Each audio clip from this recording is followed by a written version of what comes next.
Good afternoon.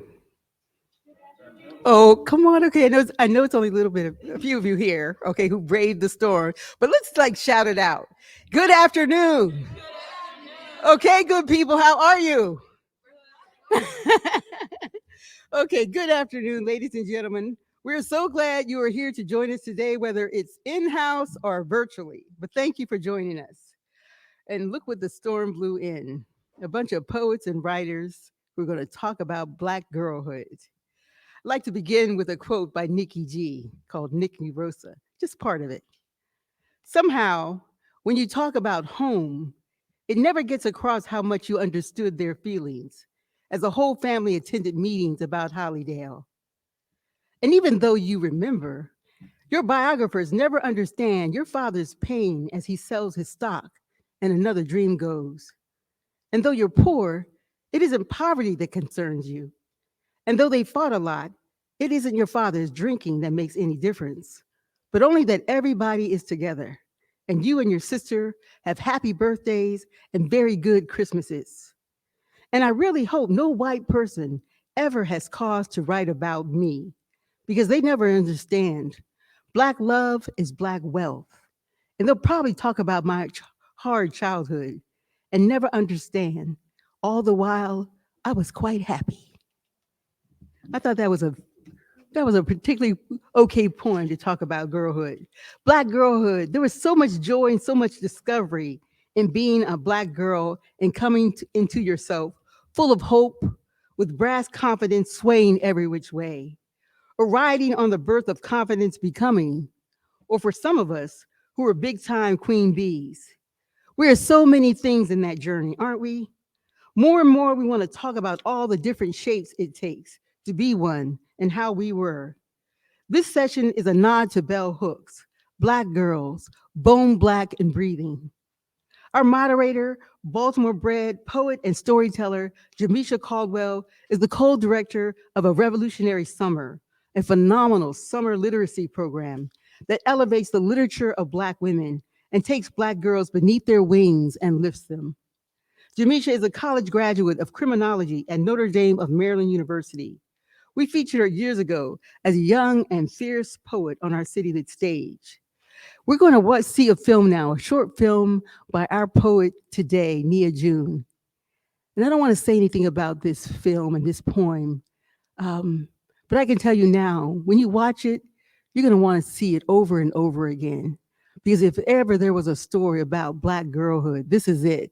The minute I saw it, I fell in love with the film, this poet, her words, and the way she sees things.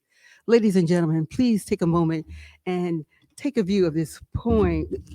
I call it a poem in film, a poem in motion. How about that? Nia June, and she'll get to speak about this very film later on the program. Thank you.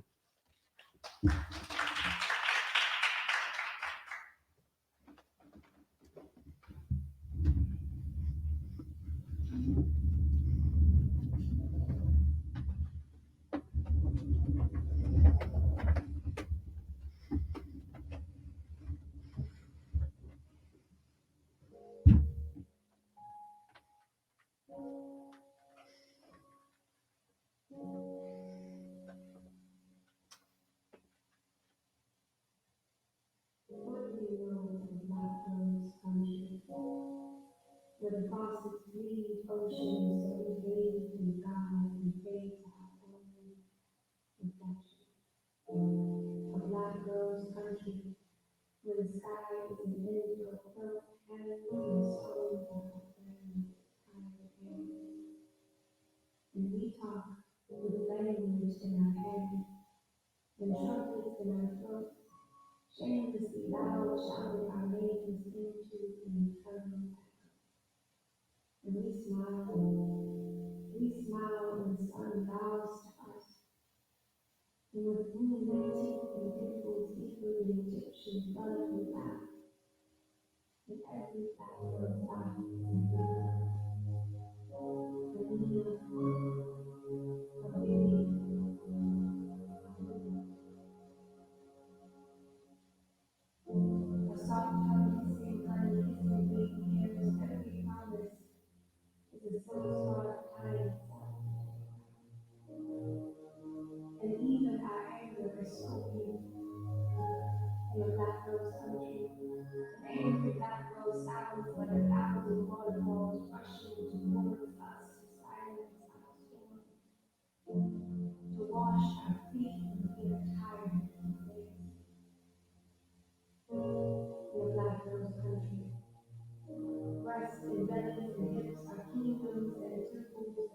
flowers and fire is fresh fruit at sunrise. Never fermented or bees or fused, mothers are becoming and pouring into the soil, holding us up and down, opening our souls without fear. Finally, we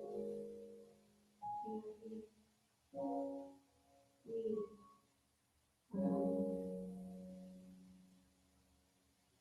Somebody say,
Okay.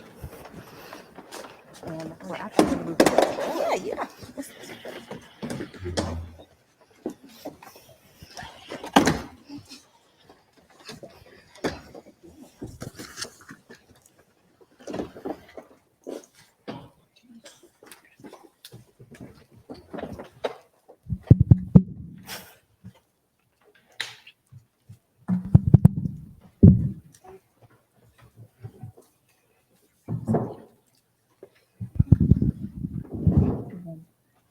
Oh, I didn't have one. Podium. Thank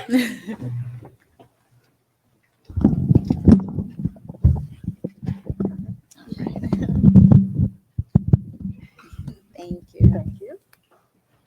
Okay. Hi, everyone. My name is Jamisha. I'm just going to read the bios real quick. So Nia June, who we just saw, amazing, is a Baltimore native, published poet, filmmaker, dancer, arts educator, and author of Paper Trails of the Undying. In 2020, she was recognized by Baltimore Magazine as Best Poet of Baltimore.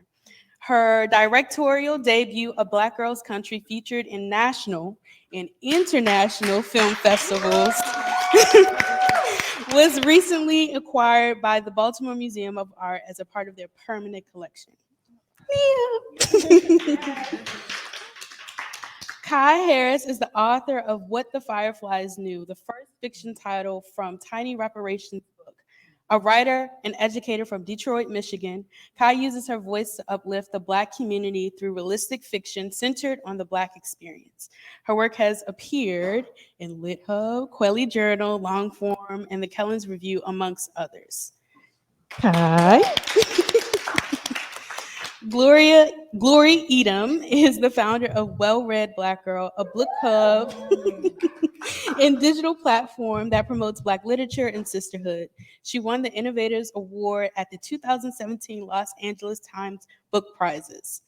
Her recent podcast, Well Read Black Girl. Glory. Damaris Hill is the author of A Bound Woman is a Dangerous Thing, a searing and powerful narrative. Damaris isn't here yet. It's okay. Oh, Damaris will be here. I guess we can get started. So my first question, well, actually, I wanted to ground us in a quote by Bell Hooks. No Black woman writer in this culture can write too much. Indeed, no woman writer can write too much. No woman writer has ever written enough. So my first question is, our experiences of Black girlhood unite us today, but the road to this moment might not have been a road traveled the same. What was either a pinnacle moment that inspired you to center Black girlhood in the works that brought us together today? Or if there wasn't just one moment, what were the catalysts that brought you to create? I mean, it's such a big question. I can start us off. I think this is probably for a lot of us on the panel, the moment I read The Bluest Eye. Toni Morrison, she's now an ancestor, and she has always been a space for me to ground myself and to understand her presence, the beauty of Black girlhood. And reading that, I think I first read it when I was 12, maybe even 13, but I did not understand it. I had no really full comprehension of the story she was telling. I just knew that there was a Black girl telling the story, and I was a Black girl too. And I wanted to find some kind of relation. I wanted to find myself in her words. So that definitely was a book that I read that grounded me. In addition to that, Eloise Greenfield, I love. Honey, I love. Yes. Another beautiful ancestor. Honey, I Love was such a pivotal book for me. And I saw that first book during, shout out to LeVar Burton, Reading Rainbow. I saw him do something on Reading Rainbow, and I went up to my mom, I need this book. I probably checked it out, 40 times, to the point my mom was like, let me just go buy you the book because we can't keep going to the library to check it out. But that was the first time I saw the drawings of a Black girl. Before that, it was all golden, the Golden Spine books, and it was all Berenstain Bears. It was all characters and, beautiful little animals. It was the first time I saw a drawing of a Black girl in a book. And I'm like, yo, that's me, So those were literary moments that made me see myself. I can go. So I would say before the books came, it was definitely just watching the women in my family. I was raised by primarily, women, Black women, and just seeing their lives, it always felt so colorful. There were so many stories around me, between my grandmother, my mother, all of my cousins. So that always inspired me. And then, I started to read books because I wasn't introduced to a lot of books with Black girls being at the center in school, not even in college. So Inazaki Shange was really important for me. For Color Girls, reading that book just changed my life. Seeing the poetry move on a page that way and being able to relate to it so much and feel it, even if I couldn't relate to the story, I could relate to the way that the words moved and the way that the emotion moved in me. And then Sassafras, Cypress, and Indigo, which is a book not a lot of people talk about, but that was just, it changed my world.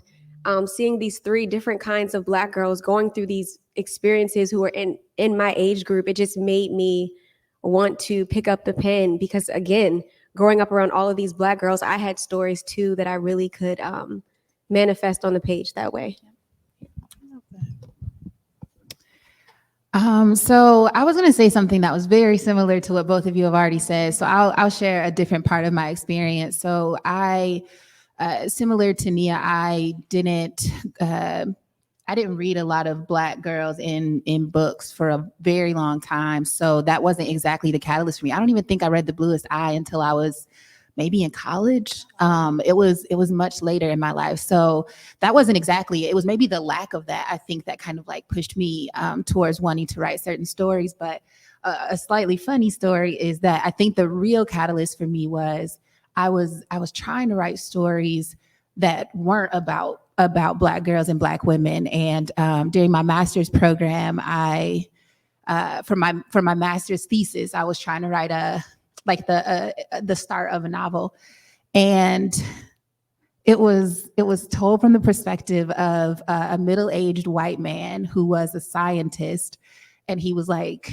trying to do this experiment on love. Anyways, the premise might have been fine, but it was terrible. And it was terrible because at some point I realized, like, I don't know this perspective.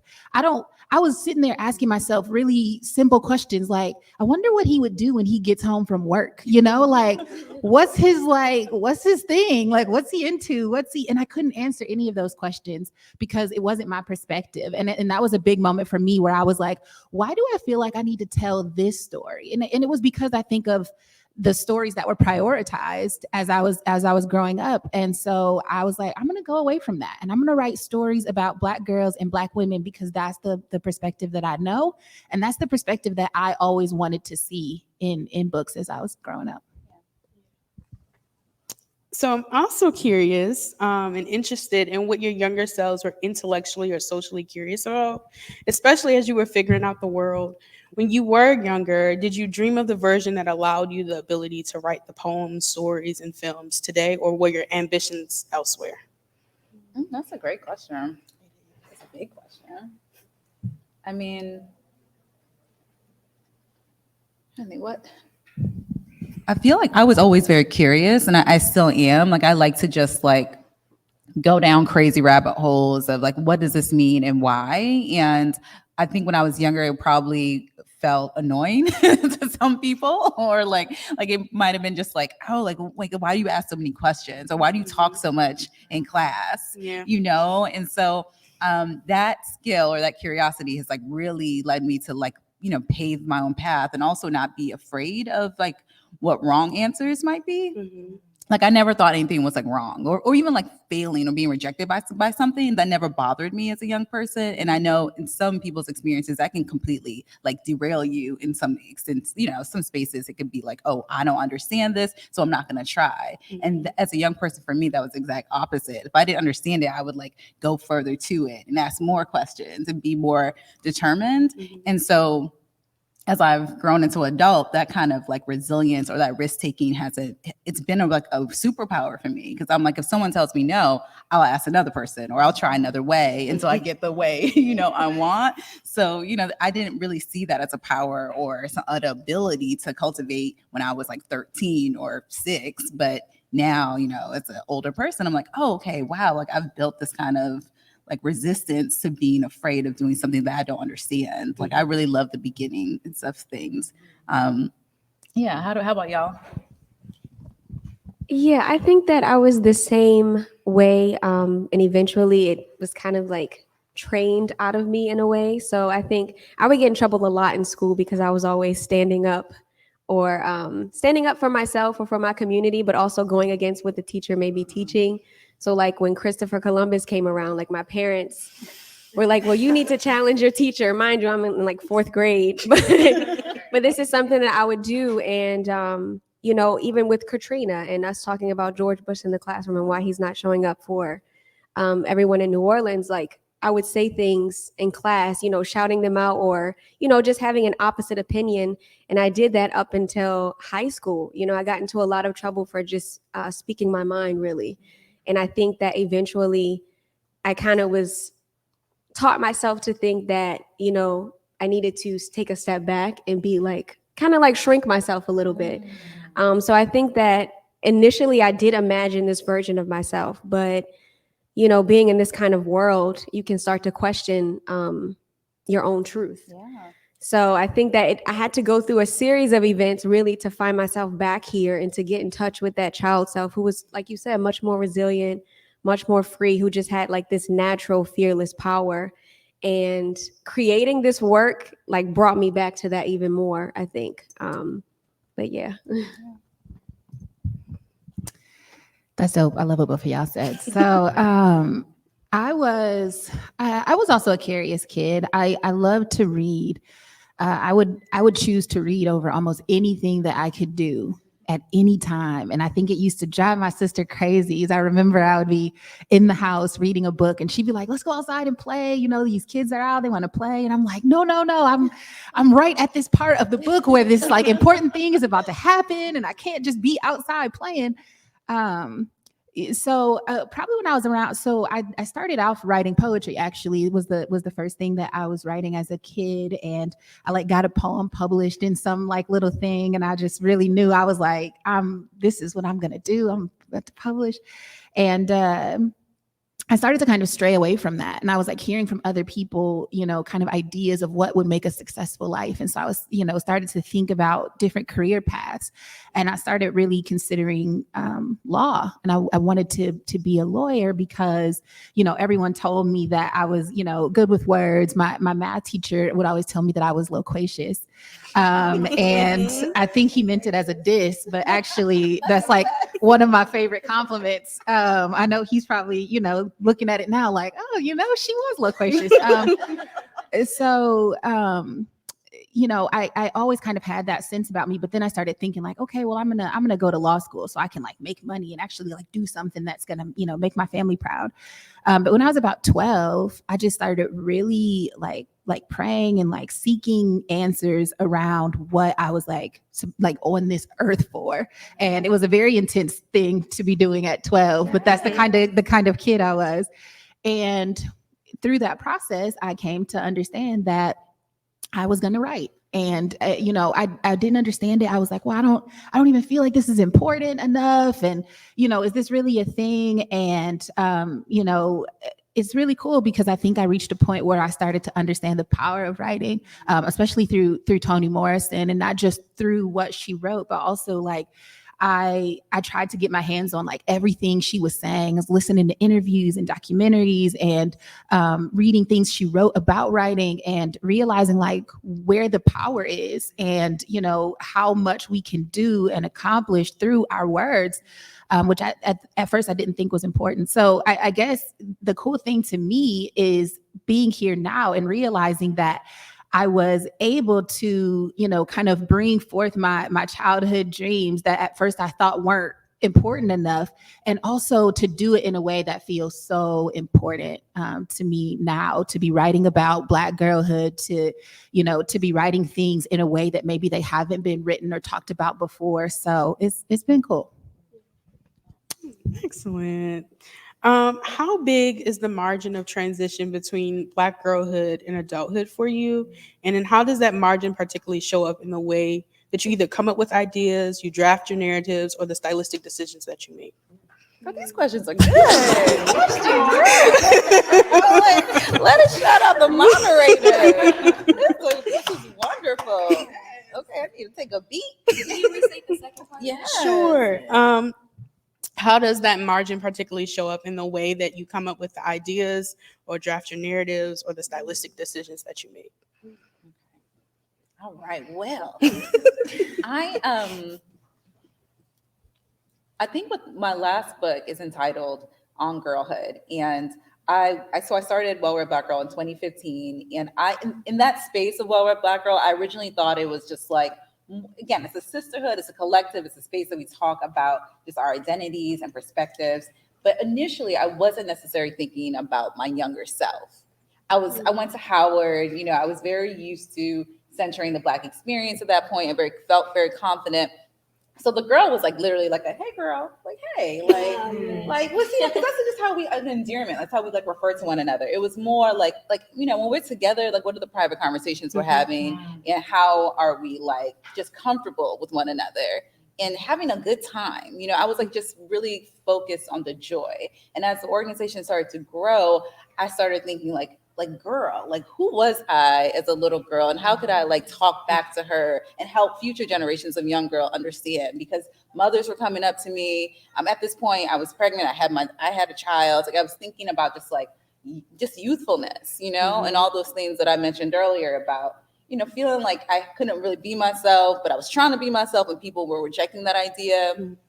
And also right now, I mean, I don't know, y'all probably can't guess my age, but I am older. And, you And but a lot of times people would assume I was younger. So how they would approach me and how they would talk to me, depending on just like, because I'm maybe enthusiastic or I look really youthful. So, I'm in corporate situations and I'm in my 30s and you're talking to me like you think I'm 19. So I just started thinking about like all these experiences I was having and how there is like this thin line between being a young Black girl and being an adult, and how we can be punished for that. And, in a lot of spaces, like severe punishments where we can lose our lives, And so I just really started meditating on that and reading stories that would give me more context, more nuance, take me back to that childhood space, like reading YA fiction, like, just reading stories that center the protagonist being a young Black girl and not always like fixating on the trauma too, just like being able to have a balance of both subjects. Like we can talk about those things in a realistic manner because they happen, but we can also look at coming of age, the joy of it and the expansive, like it's expansive. It's so much. It's not just one thing. Yeah, and I also think like region too, like it's so dope to like hear the stories, being from Detroit or California, Baltimore. I'm from the Northern Virginia area. I'm going to say DC, but folks that are from DC know. Yeah, exactly. I am from Arlington. I'll admit that. I live in DC and I love Arlington. I love DC, but that's where I'm from. And I'm also first generation. Both my parents are immigrants. My parents are Nigerian and I was born here. And so like my experience is completely different from the other folks on the stage, but it's all expansive and all matters and it's all part of the diaspora, so that's where I think about just girlhood and just that transition. And I probably went way over what you asked. It's okay. I think like we'll connect somehow as we go. Yeah. So I think that the margin has always been such a shade of gray. For me, it's really been a gray area. I think that I'm always studying, honestly, what happens in between. And those moments are really what shows up in my work, the things that feed this transition between girlhood and womanhood. And I think that a lot of my work is also focused on preserving that girlhood. Black girls really don't get to be children, and Black children don't get to be children, period. And I think that a lot of Black girls have to take on a lot of responsibility, whether it be emotional or physical, mental, anything, and they have to grow up fast. And I think that with my work, I'm always trying to find the girl in Black women. That's why Black Girls Country is that, because like I said, even it happened with me, like it's beaten out of us so early. And, with my mother, when I write about my mother, I'm looking for the girl in her. I love looking at younger pictures of my grandmother and all of my aunts and my mothers, because there's something there. There's such a fire. So that margin for me, I don't know. That's where I like to live, honestly. I think that there's so much there to be explored. And I don't know if we ever lose that sense of girlhood. And I am a woman, but I'm still very young. I'm in my 20s. So I'm in my later 20s. And I still feel like a girl most of the time. Yeah. I'm like, think I don't know anything. But yeah, I think that there's so much to be had there. And I think that we should dwell in that margin just a little bit more. So I don't know when my work will transition out of that and focus more on one or the other. But I think that they intersect in so many ways that we haven't really discovered yet. I really love what Nia just said about Black girls not getting to just be Black girls. And so my novel is it's a coming of age story about a Black girl who is 10. She turns 11 during the novel, and she is dealing with some serious stuff. But also, it was really important to me to create and highlight these moments where she's just being a kid, So there's a lot of just, catching bugs and learning how to cook food with her granddaddy and looking through photo albums, like you're saying, and seeing younger pictures of her mother, which connects her with her mother and the older people in her family in a new way. I when I talk about this book, I say that like in some ways, I really wanted to capture the ordinary nature of Black girlhood. I just wanted to show Black girlhood, not just when it's traumatic and, and extreme and stressful and all of that. I wanted to capture it just when it's regular. There are moments in this book where like, this kid is just chilling. She's just like, there's a whole 3-page scene where she's learning how to cook greens. And at no point was I willing to like trim this down. I was like, no, she's cleaning these greens. She's about to learn this lesson today. And we're going to spend 3 pages on it because this is important, And I gave her time to sometimes sit there and lay in the grass and look around and just be like, yo, I'm bored.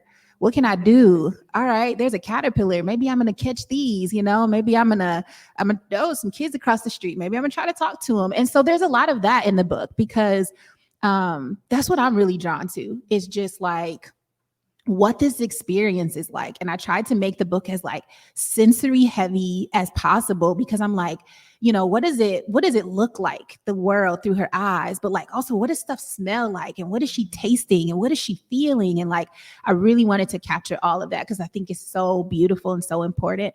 I think overall, as my writing career continues, I'm really interested in like telling different stories all through the eyes of Black girls and Black women, but at different stages of life. So the novel that I'm working on right now is actually a young adult novel, and my character is a 15-year-old Black girl. I'm very chaotically working on like 5 different projects right now. So, some of the other books that I'm working on are told from the perspective of, there's one that's a sophomore in college, and there's one that's a young, woman that's a young adult, kind of venturing into the start of her career, early 20s. So I'm just really interested in these stories. I think it's so beautiful to think about Black girls, to think about Black women, to think about what makes us us, what makes us unique, what makes us special, what makes us ordinary. I wrote something in my acknowledgments of the book that like these stories are universal. I really reject this concept that Black stories aren't universal, that everybody's not going to want to read them because they can't connect to them. That's so strange to me because I'm like, I've been reading about white people all of my life, and y'all thought that was going to connect to me, so why can't this connect to everybody? And I think that, I think the story is universal, and I want to keep writing and telling these kinds of stories. The title of what? Of your book. Oh, the book is called What the Fireflies Knew. Glory wants me to tell everybody. Thank you. Actually, my main character's big sister's name is Nia. Yeah. So it's all connected. Are there any unique writing rituals or spaces that you found yourself in or crafting during your experience of developing your projects?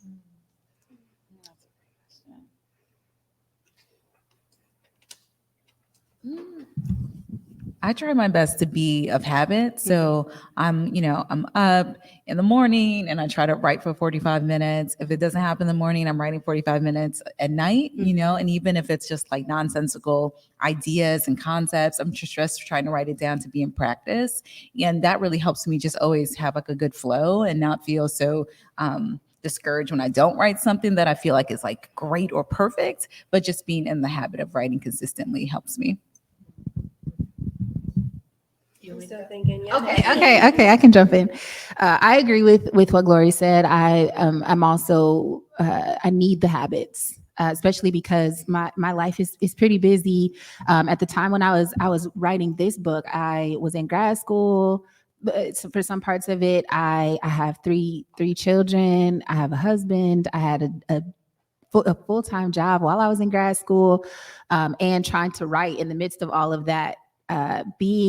Having those habits and being consistent was of the utmost importance, or nothing was going to get written. So I tried to stay structured as much as possible. But I actually started picking up some new writing rituals and habits during the pandemic, because that was one of the hardest moments for me to write. And it was weird because I was like, oh man, I have all of this time now, right? And I did, at the very beginning, like I didn't have to go to work.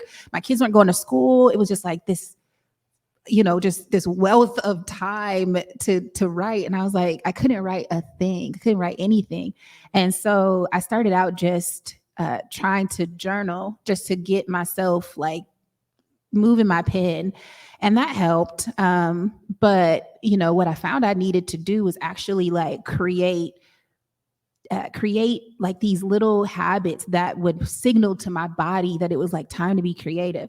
And so I spent a long time studying myself and my writing habits, and trying to figure out like what puts me in my creative flow. So I was like, I would like 1 week I would try out different types of music. Like, okay, do I want to listen to something when I'm having a writing session? Let me see if I listen to this, if I listen to nature sounds, if I listen to instrumentals, if I, listen to something with lyrics, how does it affect my flow? Then I was doing that with lighting. Do I work better if there's an overhead light, if there's, candles, if there's a lamp?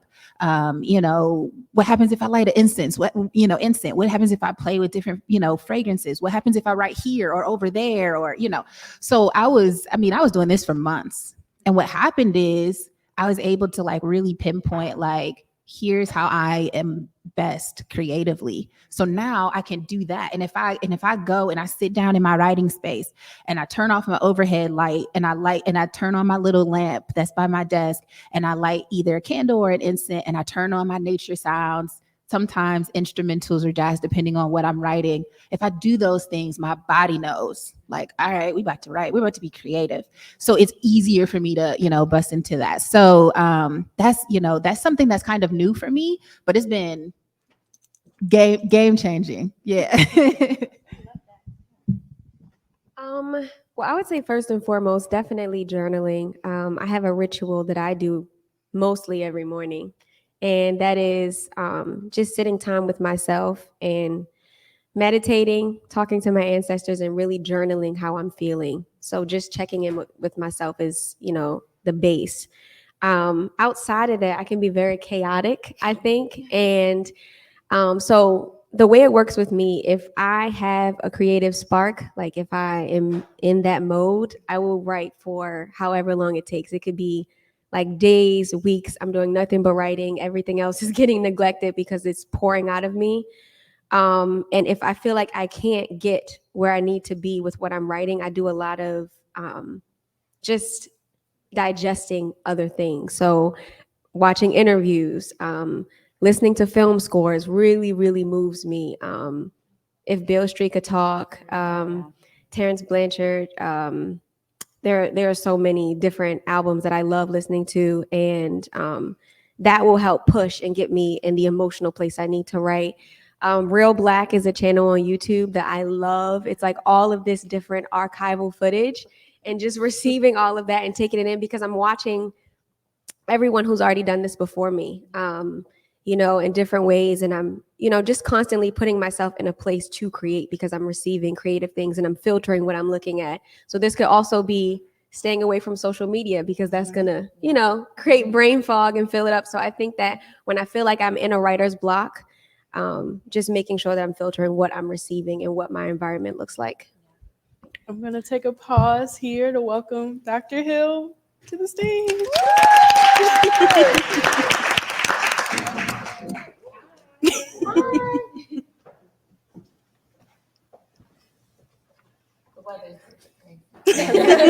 Welcome. Thank you. So, Thank you everybody for coming in this weather.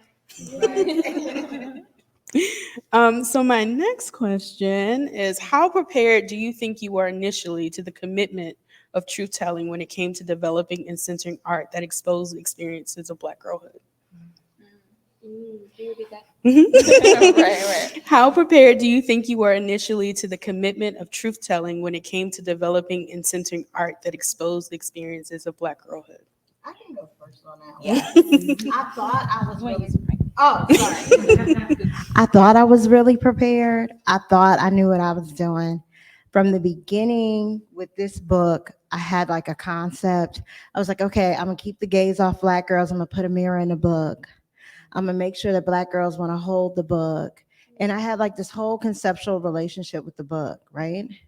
I'm gonna use second person point of view, so that again, I take the voyeurism off of Black girls and put it back on the reader. All of that was very intentional. What I wasn't prepared for is what I had to undergo to expose myself and my clan in the book. So I did everything I could to protect Black girls. But when it was time to get intimate publicly with Black girls, I wasn't prepared for that growth and the struggle that came with it.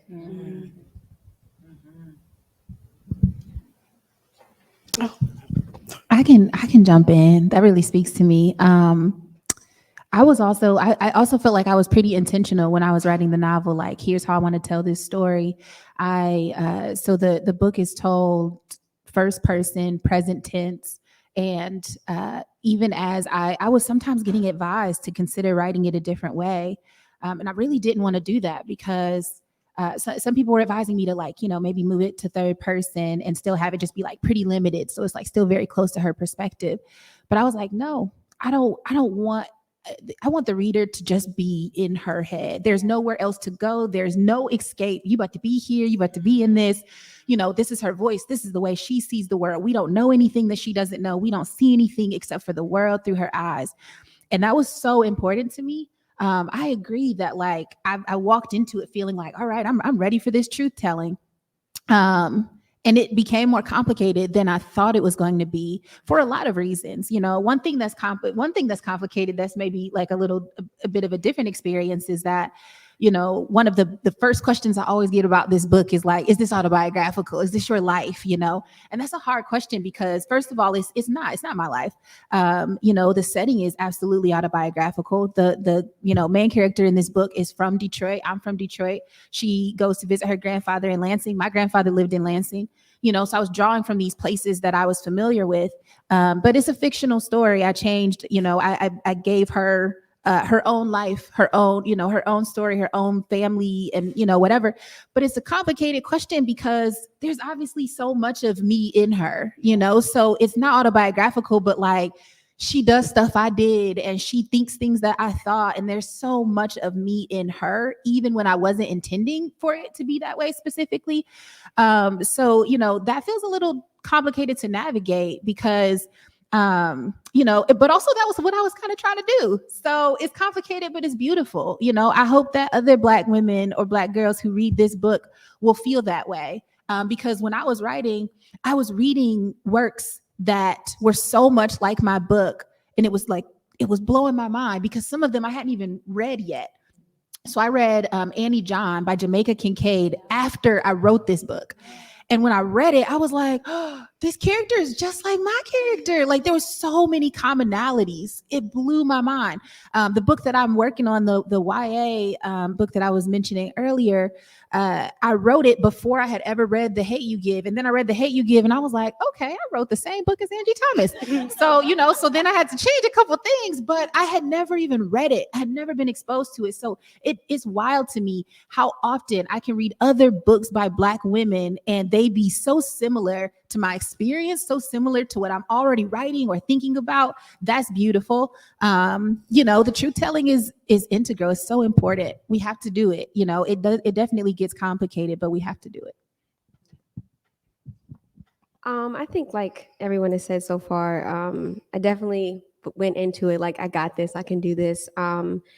My issue came along with the white gaze, because when I first started really writing about Black women, it was in my college class at Towson, and I was the only Black person and the only Black woman in this class. And I realized that whenever I'm bringing a piece of work about my life or just about a true story, anything that I've experienced or witnessed, that for one, it automatically had to represent the entire Black community. It wasn't just a narrative. It was, oh, this is the Black community. This is Black women. And, or it just became political, even though it was something so intimate and personal to me. So I think that I wasn't ready for that responsibility. So I think that learning how to, first of all, step away from the white gaze was really, really difficult for me, because it made me afraid, again, to tell the truth. Because I'm like, these are things we all know in our community, but now I have to worry about how I'm making our community look to other people.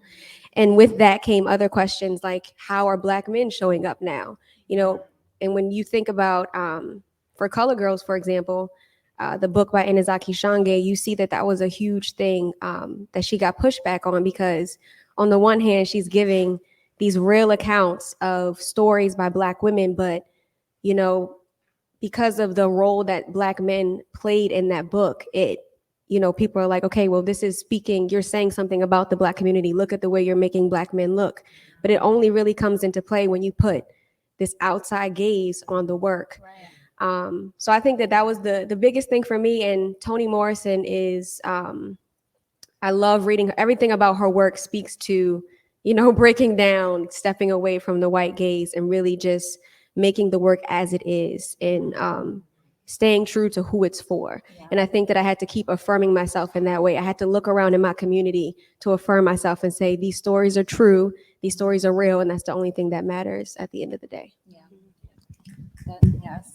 I'm going to completely pick up on what Nia is saying, because my work it's typically nonfiction, and I'm doing editing. So I'm doing a lot of research, just trying to find multiple experiences, really trying to curate this wide breadth of Black womanhood, of Black girlhood. And in the latest anthology, that's exactly what I did. Like, so you have a story written by Rita Dove, you have a short story written by Alice Walker, Toni Morrison, just like all these classic women. And then I paired them with contemporary writers that are doing that same work. And what they're doing, just like you said with Annie John, like they're looking at our foremothers, for example, they're showing this universal experience, and it isn't limiting our identities or who we can be, So I was clapping when you said real Black, because I watch that YouTube channel all the time. Like, that's where I go to find some inspiration and to see that, like, what we're doing is a continuum. We're not doing anything new. Like, we're building upon legacy and building lineage and making sure that we can be examples for the future generations, for the other young girls that are going to read your book and be excited about it and feel just enthused and understand that we have our own agency and power, and we can completely take away the white gaze. We can have our own stories and have our own affirmations. So I'm totally in tune with what everyone is saying on the stage, and the folks watching virtually. Like, I'm sure that that energy in that universal space is just so existent within our sisterhood. And sometimes it doesn't even have to be explained. Like, you can just you're in a room, you just look at a friend like, girl, like that energy is what we're trying to capture on the page and in our art. It's amazing. Dr. Hill, in an interview that you actually did with Ms. Enoch, yeah, you stated that Black girlhood is a strategic navigation and an intellectual exercise. Absolutely. In that thought, I'm curious to know, in the development and drafting of y'all various works, did it require levels of fortitude, surrender, or even survivor's remorse? Mm-hmm. Oh.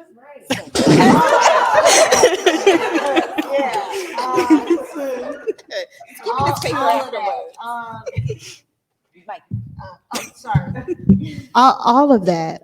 Shout out to another Black girl writer that's not here right now, but Crystal Wilkinson reminded me in an interview that when she would call me on the phone, I would say, this book is going to kill me.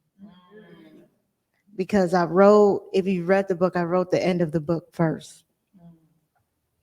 And it was during the pandemic. And my writing productivity was already skewed because how the world was changing. But also, I could not endure the number of pages I usually push back in a day, I could only endure 1 or 2 pages a day. And then I had to put it away, because I'm talking about Black girls that have been murdered or taken and exploited to the point where their lives have expired on this planet. And I couldn't even write a poem to Breonna Taylor. I didn't know how I was going to get back. Kanika Jenkins, found in a refrigerator in a hotel in Chicago. I didn't know how I was going to get back from those poems.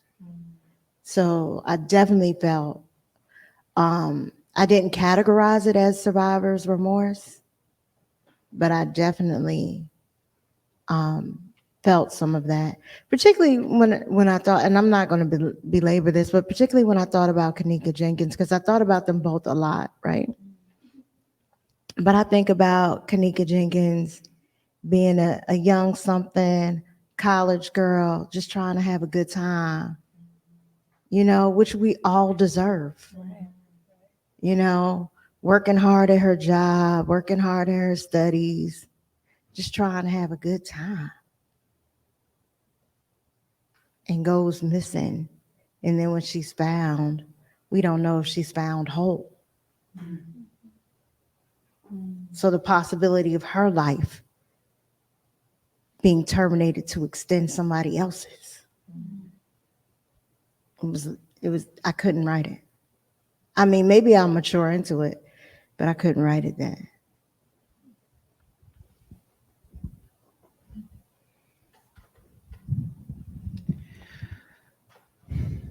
So my experience was a bit different writing fiction, but not extremely different in some ways, in that there are there are parts of the book that were really difficult for me to write, in terms of traumatic experiences that KB endures over the course of the novel.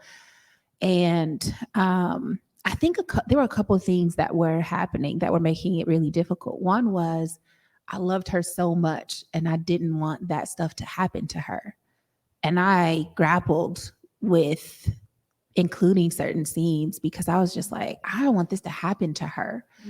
But I decided to keep certain things because as I was like learning her character, she started to kind of become a person to me. And I felt like, unfortunately, it was a part of her experience. But I wanted to show how she, I don't want to spoil the book, but, how she takes that experience and is able to use it in her own development in certain ways, and how she's able to survive, and how she's able to heal, and what that healing looks like. And I think in some ways I started to think of this book as a way for people to read and learn about healing and learn about the journey through trauma. The book begins with the trauma when, her father has passed away and she's the person who finds his body. And that's where the book begins. And, so she has that on her already, and her sister has that on her, and her mother has that on her. And we're seeing each of them navigate their trauma and their grief in different ways, which I also wanted to really highlight, like what this looks like. Like, it's not linear. It's not the same for any two people. It's not predictable. It's not on a timeline. And so we kind of see this family who's, grieving and who's, dealing with this loss, and they're dealing with supplemental, mental health issues because of everything that's happened. And, so I kind of wanted to show what that could look like, but also how to get through it. KB is such an important character because even though she's the youngest character in the book and the youngest person in her family, she's the person who realizes kind of like, here's what we need to do to heal. And here's how us being together is going to help us get there. And so that was really important for me to get down on the page, as much as it hurt, as much as I didn't want her to experience those things.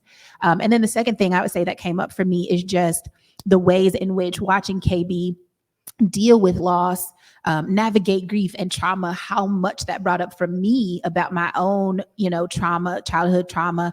So KB loses her father at the start of the book. My father also passed away, in a completely different way at a different moment in my life. So I was 22, KB loses her dad when she's 10.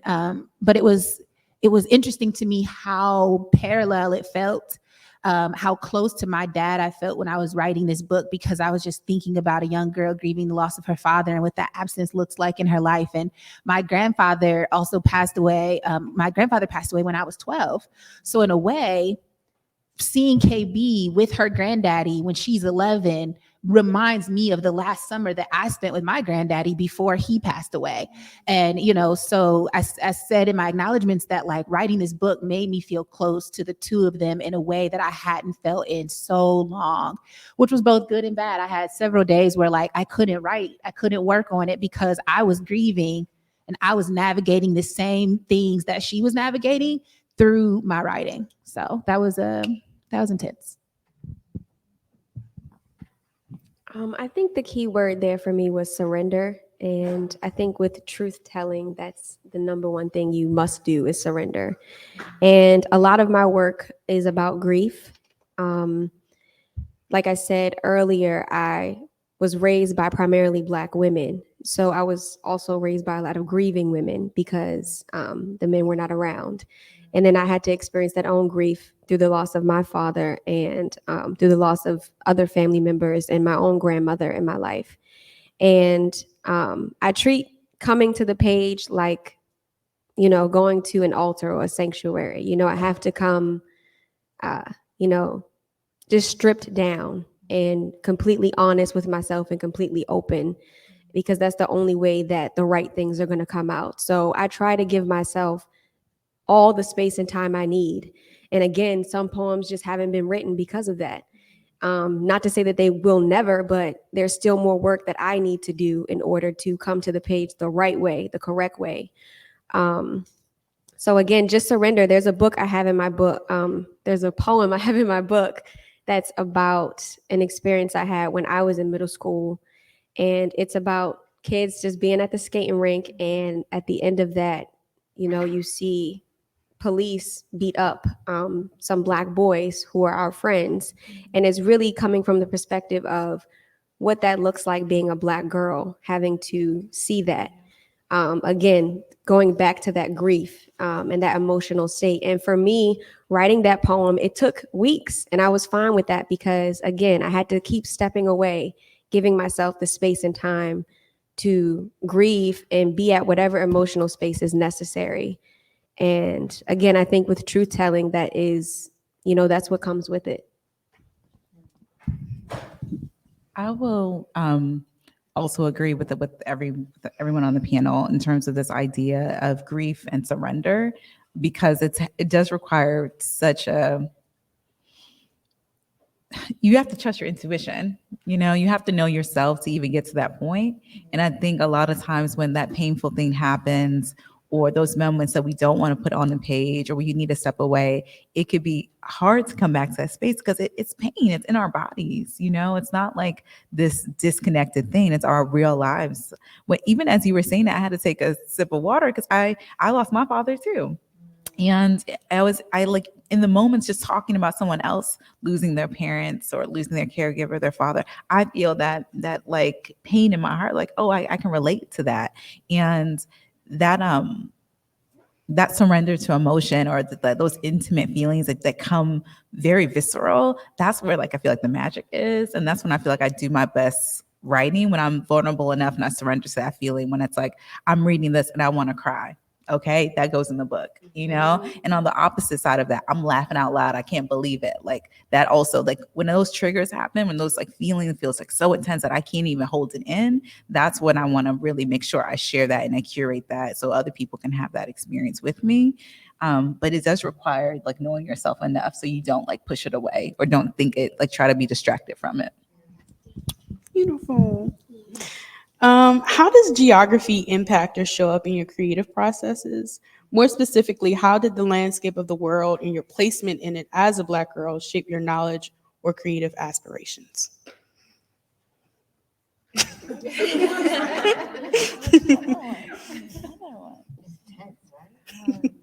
Wow. Dr. Hill, why don't you take this one? Because I've been going first a lot. I'm gonna pass it Okay. I'll go first. She already talked about Detroit. I was about to say, I've already talked about this, so it's a little easier. I'm going to just jump in where I left off. So, yeah, setting and geography plays such a big role in this book, because that was the one part that I knew I wanted to be true to my experience. And so, it's interesting because she's from Detroit, and, you're talking about truth telling and like, the white gaze and like what, you want to kind of put out there. And one thing that I struggle with is how I present Detroit in my fiction. Because I'm like, well, I don't want people to look at Detroit and be like, oh, see, she confirmed what we thought we knew. And it's, it's terrible and all of this. But I also wanted to be, honest. And so I think that there were moments where she's reflecting on what types of things she struggled with at home in Detroit. But also, it's her home, and throughout the entire book, she's longing to get back to that home, even though she's in this new place and she's enjoying it. There's nothing like that place. And so I wanted to try to incorporate that. Once she's in Lansing, I think it was just really important for me to show the place as she was getting to know it, because I remember what it felt like for me growing up and going to this place and it feeling different than home. And what stood out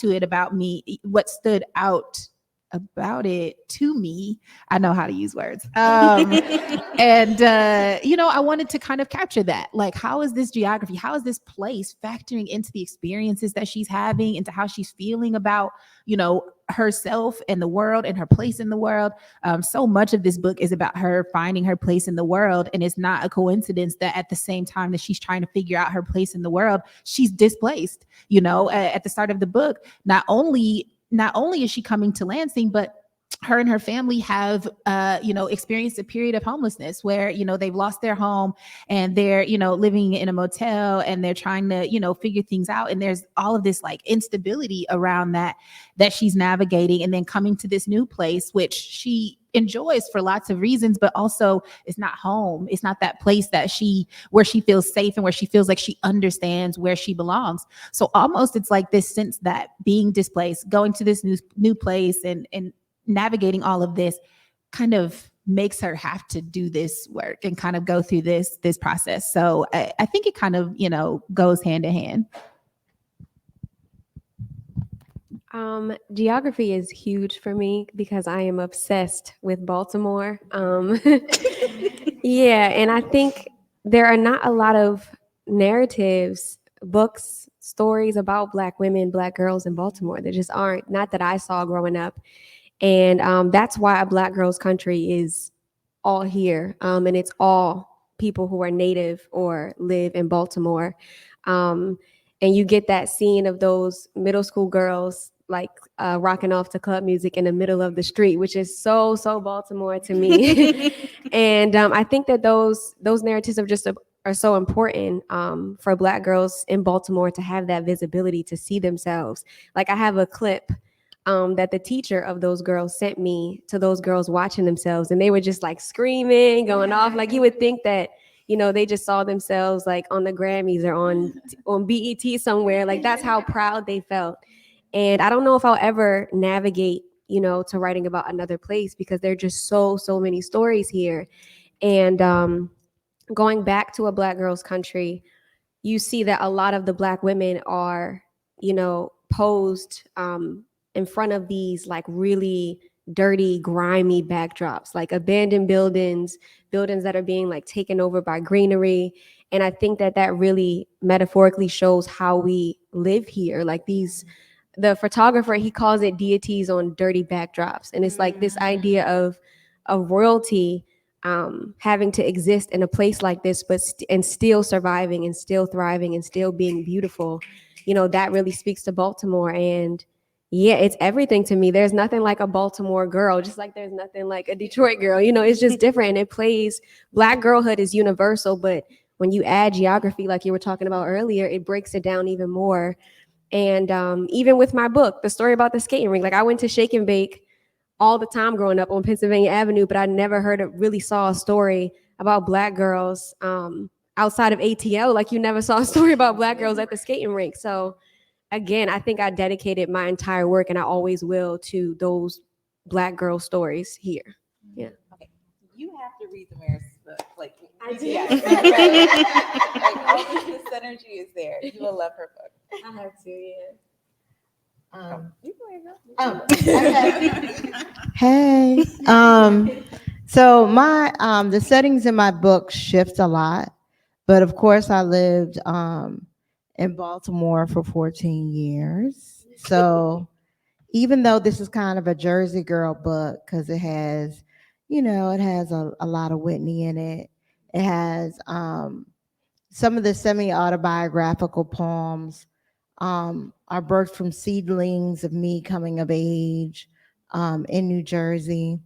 There's a whole lot of Aretha Franklin in the book. So there's definitely some Detroit in the book. And then we have historical spaces because we have historical women in the book.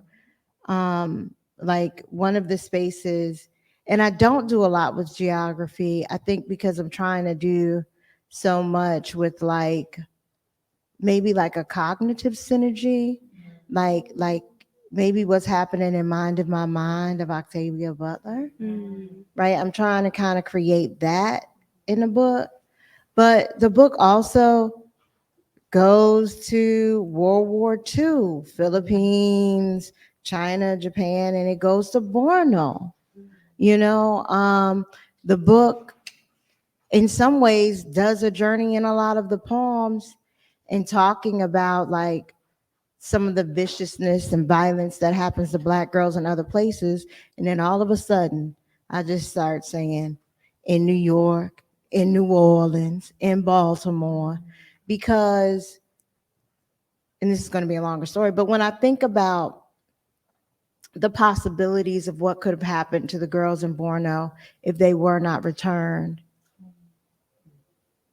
if the people that kidnapped them were seeking capital, they would most likely be on these shores, undocumented, coming in ways that aren't fit for humans to travel, right?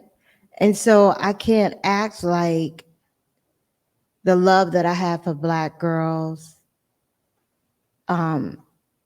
it doesn't have a geographical ping for me, right? And that may also be because my mother is an immigrant. She's not American.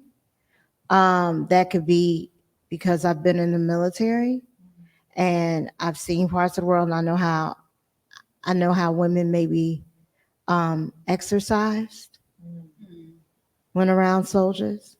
So that may impact that too. But I do love geography, and I put a lot of geography in the book, but setting doesn't become character, maybe like in Nia June's book or in Toni Morrison's book. And in this book, but in other books, it kind of does. Yeah. Well, I'm always reading just across regions and trying to just find ways to understand landscape more. And most recently, I've been working on a memoir project, which is really about duality of my existence being first generation, but also being very much like of the DC area and how that like just impacts how I look at the world. And I mentioned earlier, like it really is of the diaspora. Like as Black people, I love everything from like Marcus Garvey to, to Nella Larson to Kwame Ture. Like, it's just like all those things show up when you're reading and you're trying to understand just like identity and not be limited by it. So yeah, I don't like it. For me, I'm just like, I'm reading everything because I want everything to influence me and touch my heart in a way that makes me want to like learn more and tell my own story in a new way. So right now, I think the closest thing around region is really figuring out like duality and what it means when you say you're first generation and how people react to that. There's so much talk like right now about, even the term African American, right? Like what that means and how, what that means for movement building and the talk around like reparations, right? Like how do we get back to a space where it's like not you versus me and it's just like the Black diaspora, like we're thinking in a very global way when we're looking at like American politics and landscape. So I don't know, I'm going a little bit all over, but I've been thinking about that really, especially as like I'm writing my own story and I think about my parents and how I grew up. Yeah. Time check. Didn't I have the time for X one? 1:15. Okay, we good to go. So, very often, Black women's artistic legacies are encountered by way of the stories that we craft, and sometimes not necessarily the authoritative claim that we assert. At this moment, what is a forthright claim that you have about your work and artistry in general? I will not apologize for loving Black. I will not apologize for loving Black women. I will not apologize for that. Like, I think some of my peers may perceive the way that I conceptualize a book as a marketing ploy or gimmicky. I will not apologize for loving Black women. Yeah. I am talented. I can write poems about anything. Mm-hmm. I'm not apologizing for that. I'm not apologizing for that. Like, and for me, writing is an act of, like, Miss Edom over there tried to tell me that my book was a kind of ministry, but it is an act of love, and I am not going to apologize for extending that love beyond my individuality. And I'm not coming for anybody's throat who's engaged in writing poems strictly about their individual experiences. Like, that's your mission, you know. But I'm not going to apologize for loving Black women or Black girls. And as long as there is a gnawing threat in my mind, it's probably going to end up on a page. That's what I won't apologize for. I feel like mine is kind of similar. For me, I think the claim that I'm trying to make is that, like, the most important thing to me is telling these stories about Black girls and Black women, and I want to do that as authentically and unfiltered as possible. That's why I chose to write this book the way that I did, through KB's perspective, solely through KB's perspective, because I didn't want to hear what anyone else had to say. I didn't want to see any other perspective on the world besides the one that she had, and that's all that matters. And I will continue to prioritize that, through my writing. I'm going to tell stories about Black girls and Black women, and that's what I'm going to be writing. And if you don't want to read that, then you probably shouldn't be reading what I wrote, because that's what I'm going to be. That's what I'm going to be writing. So. And it may change later, but that's the artist that I am right now. Yeah. And I'm authentic to that.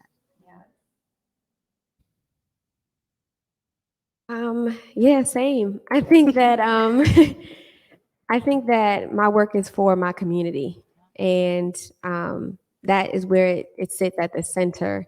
And I think that I'm not interested in making anybody feel comfortable. Um, you know, I'm only here to make Black girls feel seen, to make Black people feel seen, really. And I'm seeing that a lot with, I put out a new film. It's called The Unveiling of God, A Love Letter to My Forefathers. And this film was dedicated to all the Black men in my life, but it's coming from my perspective, and how it's showing how I, as a Black woman, would like to see Black men show up in my life. It's also showing how they have shown up in my life. And that was really hard to talk about. And it's still so much related to Black women, in my opinion, because a lot of our trauma, a lot of our joys, involves Black men, all of these different things. So I think that, that was, the way it was received was beautiful, but I know that it could easily maybe offend some or make some feel uncomfortable. But again, just standing firm, and my work is for Black people. And that's all I'm concerned about. That's all I want to feed. In agreement with all of that. I would say my declaration is that we deserve to be here, wherever here is, on this stage, accepting all the awards, the Pulitzers, whatever you want, you deserve it, and you deserve to take up space and be proud of what you're creating. And I think for a long time, like, I was executing and doing all these things, but I don't know if I was necessarily proud in the way that I want it to be. You know what I mean? Like, but now all of that is dissipated. I'm like, whatever I put my hands in, I deserve it. I've worked hard, and as we all do. Like, it's so clear that the work that we do is coming from a place of love and consistency and quality. Like, the quality of your writing is just, your film, like all of it deserves that love and recognition. And it's like, I'm not gonna shrink or be small for nobody, especially as I grow and continue to build who I am. Like, I deserve it, and we deserve it. Last question. What literature or media resonates the most with you when crafting stories about Black girls? Are there any core texts, poems, visual art, songs that sit with you when developing art so rooted in the Black girlhood experience? I'm a shout out Real Black again on YouTube. Y'all look that up. It is so amazing. And I visit the archive through the Library of Congress all the time, just to listen to like Audre Lorde, to listen to Gwendolyn Brooks, Nikki Giovanni, like just listening to their voices does so much for me. It literally like fuels me and it just inspires me in such a profound way. Like hearing their voices, reading their work. Lucille Clifton, I actually just, being in Baltimore, I have to just give so much love. I actually just started listening to Generations on audio, and her daughter reads it, and it's just so beautiful just to be like, I'm listening to Lucille Clifton's words, but her daughter's reading it, just like Sydney. I'm just like, Miss Sydney, I don't know her personally, but like, so just like hearing the voices. So I really go to audio for a lot of things, and the archive, shout out to Afro Charities. I love like looking at old newspaper articles and just like seeing what folks have done and just being in awe of it and allowing it to inspire me and to study it too. Just it becomes like a craft tool for me as well. Once again, for color girls who have considered Suicide When the Rainbow Is Enough by Inazaki Shange is like my Bible. I love that. I love Real Black.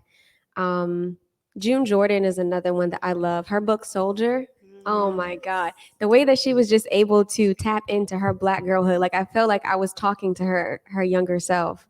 So that's definitely one of the books that really speaks to me. And then my grandmothers and my mothers, just listening to them, hearing them speak, hearing their stories, just watching them cook, whatever.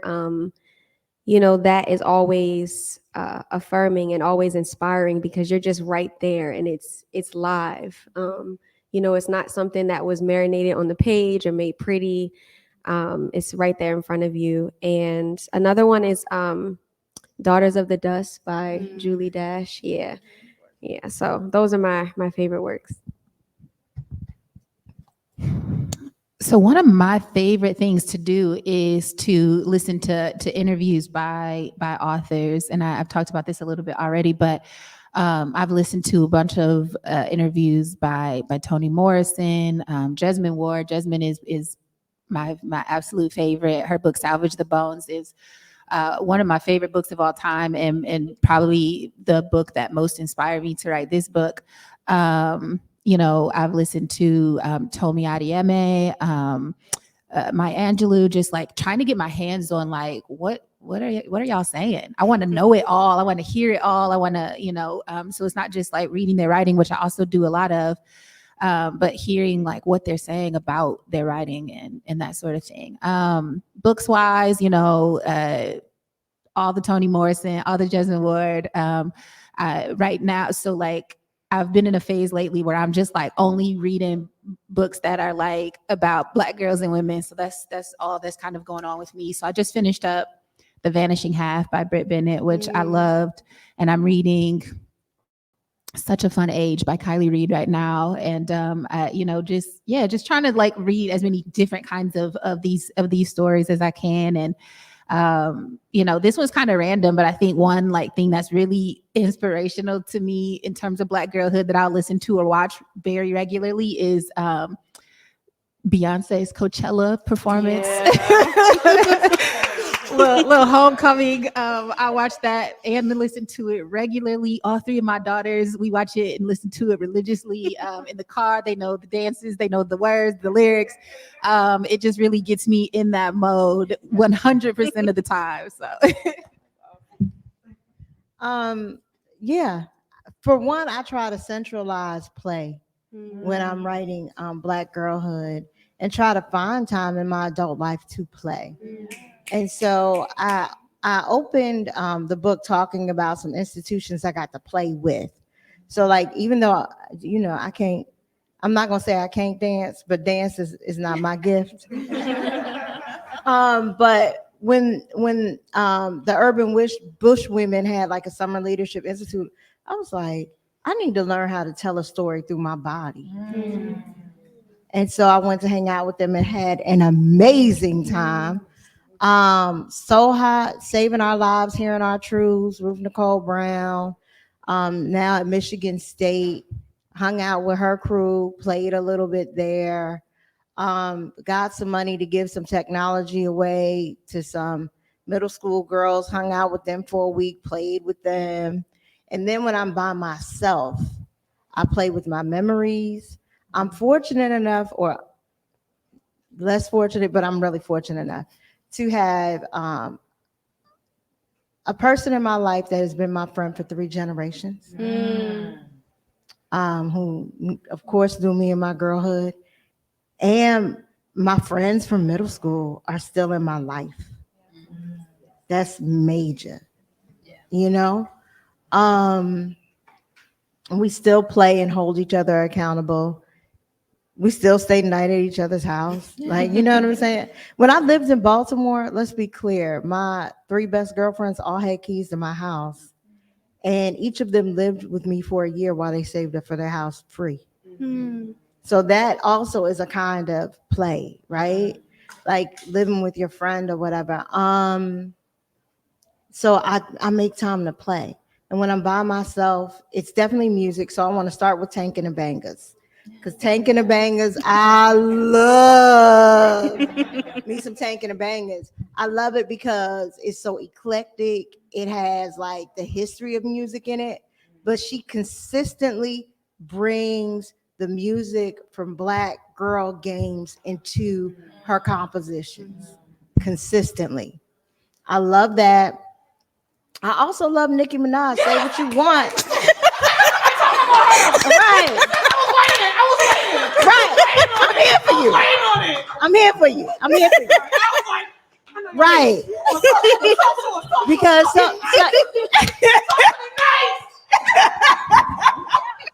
you know, some people got a problem with Nicki. I don't have no problem with Nicki. But I love Nicki Minaj. First of all, I want to give her props and say, I don't care who your favorite rapper is, pound for pound, she can go with them, whatever that skill is. Right? So we usually rank rappers by like skill, like one skill and how they stand out. Nicki got about 12. So let's start there. So yeah, you know, she got the architecture body, and that's misogyny's problem, misogynoir's problem. She was talented before that, but we're gonna get off that because I can go on that forever. But Nicki Minaj not only plays lyrically, but she plays in a way that she performs a lot. You know, we tie her in with Josephine Baker, but that's exactly what Eartha Kitt does. Eartha Kitt doesn't sing a song, she plays in it, right? And so I listen a lot to them. And then I was doing a lot with this particular book, listening to young Whitney. And then I realized that the development of Whitney Houston, she wanted to sound like Aretha Franklin first. And so then I started getting into Aretha, listening to old Aretha before she got to that golden vocal. You know, it was a little rough, but listening through that and trying to imagine how their girlhood was articulated through the voice. So I do that. I play in archives like it's a sandbox. You know, New York Public Library archives, Library of Congress archives. If Enoch Pratt got archives, I'm in them. Anybody who has digital archives, I'm in them. But then we play, and then I remix them all because I'm a child of hip hop. Well, thank you all for joining us. This was amazing. Thank you. Tell me you could not listen to this all day long. Tell me you didn't want your cup of tea or your hot toddy. But we're gonna end this in a few minutes, and then we have to clear out the auditorium for our keynote speaker. But Nia is gonna close out with a poem, and she's gonna Yay! Yeah, we're gonna give her a podium. All right. But I want you ladies to stay on stage so she can be with her girl. We're gonna end this on a good note. And I kid you not, we're gonna invite you back, guys, in the summer when we can all hang out and just have this conversation because we still have a lot to say. Yeah. But thank you all. It's been brilliant. Thank you all. Thank you, the virtual world. And Nia's gonna close us out with a poem. Okay, so we talked a lot about women, and I talked a lot about the women in my family. So that's who this poem is for. My great grandma be tough to the tissue. Backbone be a bridge between God and men. Got fingers that a fire bend, a feast out of scraps and beat the beast that be empty bellies. My family stay full. Cause my Aunt Betty be baked mac and cheese, chicken and collard greens, got a piece of peach cobbler encrusted on her soul. So we overbaked brown sugar flesh. Yes, my family stay blessed cause my grandma be church. Like Bible verse, like palm to palm, like Psalm 118:17, like, girl, you better proclaim what the Lord has done. And my mama be the magic one, all sun, sky, meditation, and peace. But best believe my cousins Dawn, Dominique, Sheena, and Trina be war with the tongue tied, talk tough like, yeah, I be the 500 block of North Dennison Street. EA, stay round the way up the village. What's really good? My cousin Sakina bad with the fabric. Make a spool of thread sputter, spin and spill into a gown for a goddess like my great-great-grandma Maddie, who be so magical. Her metamorphosis from caterpillar cocoon to butterfly sound like the music Moses made when he cracked the sea. And my Aunt Deborah be a juke jam dance, got diamonds in her hips, dip and jive. And my Aunt Dolores be the party, stay fly, nail art on Wakanda, Ghana, Picasso, Frida Kahlo, and my cousin Toya be a creator. Like a mom.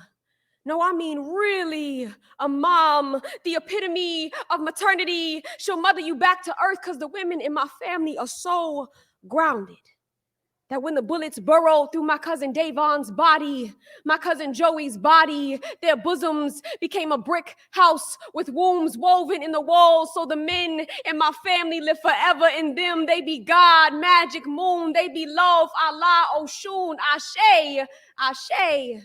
Amen. Amen. Thank you, guys.